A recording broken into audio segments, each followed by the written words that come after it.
اب دیکھیے جہاں تک ابن عربی کا تعلق ہے، ہمارے ہاں یہ دو اپوزٹ پولز ملتے ہیں بزرگوں میں.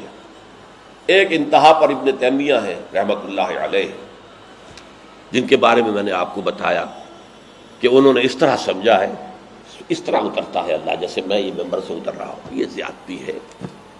لیکن بہرحال ایک فکر ہے، ایک سوچ ہے. قرآن اور حدیث کے بہت بڑے عالم تھے، بہت بڑے عالم، بہت بڑے عالم. دوسری انتہا پر ابن عربی ہیں جن کا فلسفہ میں نے آپ کو بتایا. تمام صوفیاء ابن عربی کو شیخ اکبر کہتے ہیں، الشیخ الاکبر، اور صرف الشیخ کہیں گے، دی شیخ، تو اس سے مراد ابن عربی ہوگا. اور ابن تیمیہ انہیں کہتے ہیں زندیق، ملحد. یہ دو انتہائیں ہیں. ہمارے ہاں جو عام طور پر اہل حدیث حضرات ہیں وہ ابن تیمیہ کے فالوورز ہیں ان عقائد میں. ان کے ہاں تصور کیا ہے؟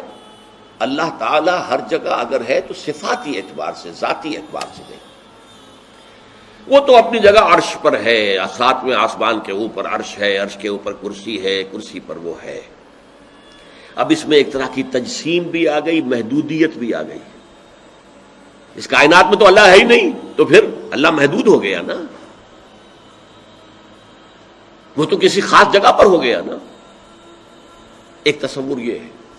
اور عام آدمی یہ بھی سمجھے تو ٹھیک ہے، اسے یہ معلوم رہے کہ اللہ ہی رازق ہے، اللہ ہی خالق ہے، اللہ ہی مصیبت سے نجات دلانے والا ہے، اللہ ہی مشکل کشا ہے، اللہ ہی حاجت روا ہے، اللہ ہی، یہ بس اسے معلوم ہو، توحید مکمل ہو گئی. لیکن فلسفہ کچھ اور شے ہے، فلسفہ کچھ اور سوالات پیدا کرتا ہے. جیسے میں نے کہا ہے صفات ذات حق حق سے جدا یا عین ذات. اب یہ فلسفہ ہے.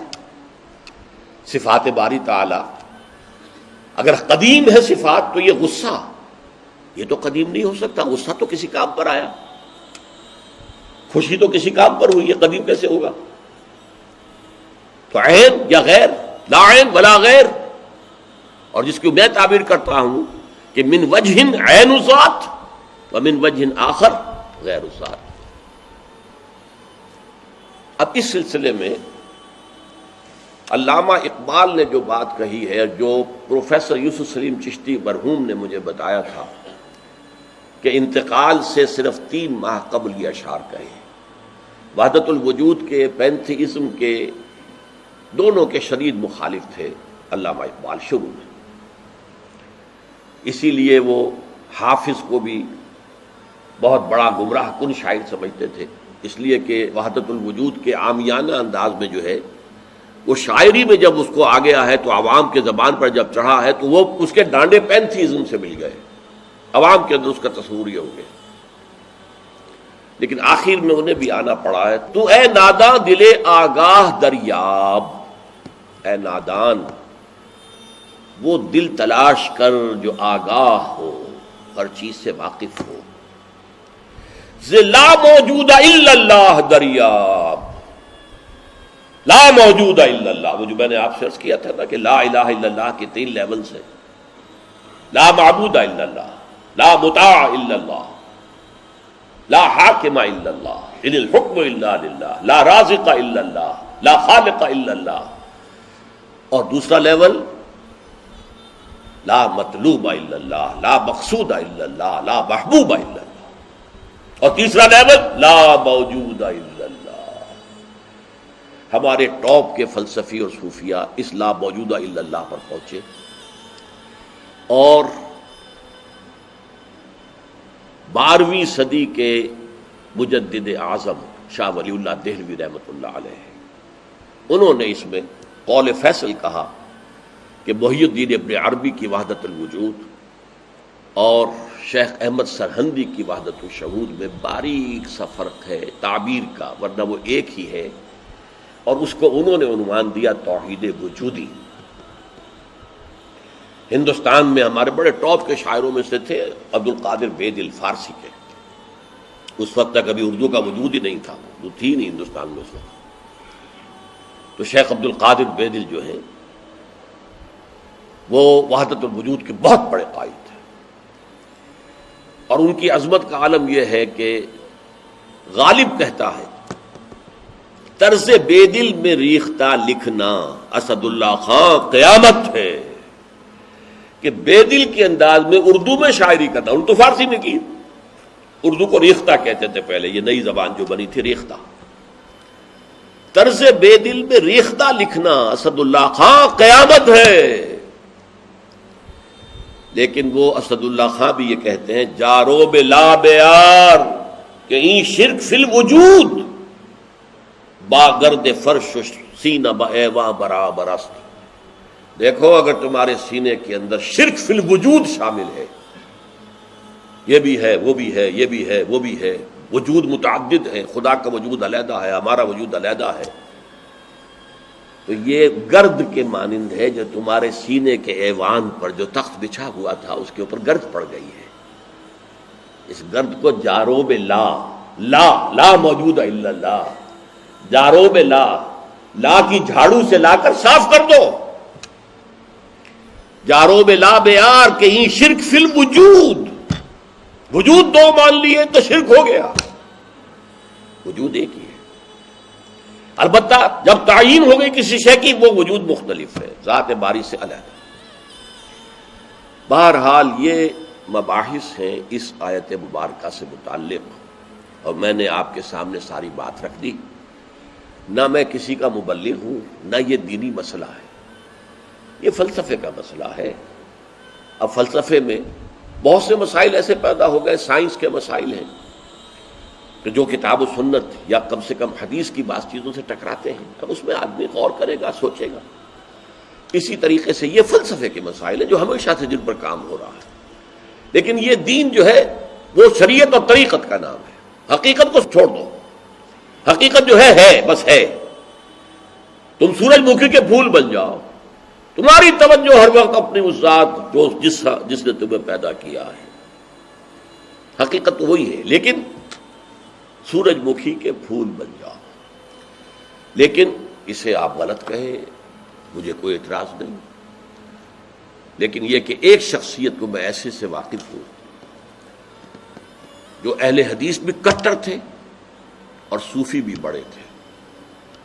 یہ جو ہمارے ہاں مشہور ہے غزنوی خاندان، مولانا عبداللہ غزنوی آئے تھے اور وہ اپنے تصوف کی بعض آراء کی وجہ سے اور بعض اپنی اہل حدیثیت کی آراء کی وجہ سے افغانستان سے نکال دیے گئے تھے، غزنی سے نکال دیے گئے، تو امرتسر میں آ کر آباد ہوئے. ان کی اولاد ہے یہ غزنوی خاندان. ان میں مولانا داؤد غزنوی رحمۃ اللہ علیہ سے میرا بڑا قرب رہا ہے. ان کے پھر بیٹے تھے ابو بکر غزنوی، وہ معروف ہیں، کافی لوگ ان سے واقف ہوں گے. داؤد غزنوی رحمۃ اللہ علیہ یہ دو متضاد چیزوں کا مجموعہ تھے، تصوف بھی اور اہل حدیثیت بھی. عام طور پر اہل حدیث کی ساری توجہ ظاہر پر رہتی ہے، وہ باطن میں جھانکتے ہی نہیں، اندر نہیں جاتے، فلسفے سے کوئی تعلق ہی نہیں. لیکن فلسفہ اور تصوف یہ جڑے ہوئے آپس میں چولی دامن کے ساتھ. انہوں نے ایک دفعہ منٹگمری میں جو سائیوال کہلاتا آ کر تقریر کی. اہل حدیث مسجد تھی، میں بھی گیا ہوا تھا سننے کے لیے. انہوں نے وہ اہل حدیث نوجوانوں سے کہہ رہے تھے کہ دیکھو تم اپنے مسلک پر قائم رہو، ہم غیر مقلد ہیں، ہم کسی کے مقلد نہیں ہیں، نہ ابو حنیفہ کے نہ مالک کے، لیکن کبھی بھی ان ائمہ کی توہین نہ کرنا. یہ ہمارے عام نوجوان جو کہتے ہیں ابو حنیفہ کو کیا پتا تھا، ابو حنیفہ کے پاس تو علم ہی نہیں تھا، ابو حنیفہ تو جو ہے علم حدیث میں کورے، یہ توہین کے الفاظ کبھی استعمال نہ کریں. اچھا، اس واعظ کے ساتھ انہوں نے مثال دی کہ دیکھیے شیخ محی الدین ابن عربی رحمۃ اللہ علیہ کے سب سے بڑے مخالف شیخ احمد سرہندی رحمۃ اللہ علیہ تھے، دونوں کے لیے رحمۃ اللہ علیہ کہا. میں حیران ہو گیا، یہ وہابی آدمی، کٹر وہابی اہل حدیث، اور یہ شیخ ابن عربی رحمۃ اللہ علیہ کہہ رہا. خیر میرے دل پر بھی اثر ہوا کہ بڑی وسعت ہے ان کے فکر و نظر میں. میری اہلیہ کے چچا تھے، ان کے ایک بیٹے، سب سے چھوٹے بیٹے یہاں مجمع میں موجود بھی ہیں، شیخ فضل الرحمان مرحوم. ان کے بہت گہرے تعلقات تھے یہ جو خاندان غزنوی خاندان سے. انہوں نے شام کو کھانے پر بلایا، مجھے بھی بلا لیا، میں ان کا داماد ہی تھا نا. تو وہاں میں نے کہا کہ حضرت آپ نے شیخ ابن عربی کے ساتھ رحمت اللہ علیہ کے الفاظ استعمال کیے، جبکہ ابن تیمیہ نے کوئی شرعی گالی چھوڑی نہیں ان کے لیے. زندیق، ملحد، اور آپ اہل حدیث ہیں، یہ کیسے ہوا؟ میں ان کی عظمت کا قائل ہو گیا، ان کی آنکھوں میں آنسو آ گیا. کہنے لگے ڈاکٹر صاحب یہ دونوں ہمارے بزرگ ہیں، ہم خرد ہیں، آپس کے اختلافات وہ جانے، ہم چھوٹے ہیں، خرد ہیں، خرد رہنے ہی میں عافیت سمجھتے ہیں، ہمارے لیے دونوں محترم ہیں. اور مسجد میں انہوں نے ایک مثال بیان کی تھی کہ شیخ احمد سرہندی رحمۃ اللہ علیہ نے شیخ ابن عربی کے بارے میں اپنے مکتوبات میں لکھا ہے ما ذل بردار خان ایشانم لیکن چکنم معاملہ صفات باری تعالی است، کہ ہم شیخ ابن عربی کے دسترخوان کے جھوٹے ٹکڑے کھانے والوں میں سے ہیں. کون کہہ رہا ہے؟ مجدد الفسانی کہہ رہا ہے. ما ذل بردار خان ایشانم، ان کے دسترخوان کے سوکھے جوڑے ہوئے جھوٹے ٹکڑے کھانے والوں میں سے ہم ہیں. لیکن چکنم، لیکن کیا کریں، معاملہ سے بات باری تعالی است. یہ باری تعالیٰ کی صفات کا معاملہ ہے، ہمیں اختلاف کرنا پڑ رہا ہے، اختلاف ہم کر رہے ہیں، لیکن ہم ان کے دسترخوان کے جھوٹے ٹکڑے کھانے والے.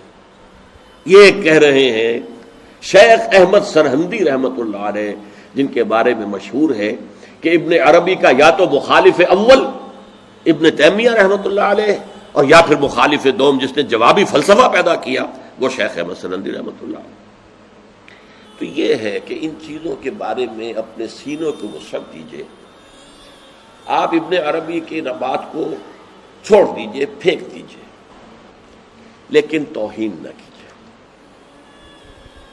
اس کو خام خواہ کفر سے تعبیر نہ کیجئے. یہ چیزیں جو ہیں، اور پھر ہمارے سارے صوفیہ جو اس کے قائل ہیں، پھر ان سے بدزنی ہو گئی.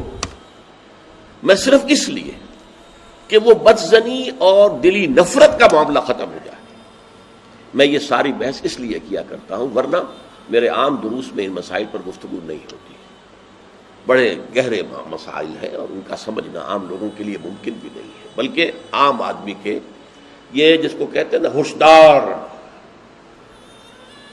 ہوشدار کے رہ بردب تیغست قدم را، ہوشیار رہ جاؤ، یہ تم جو چل رہے ہو یہ تلوار کی دھار کی طرح کا راستہ ہے، کاٹ کے رکھ دے گا تمہیں.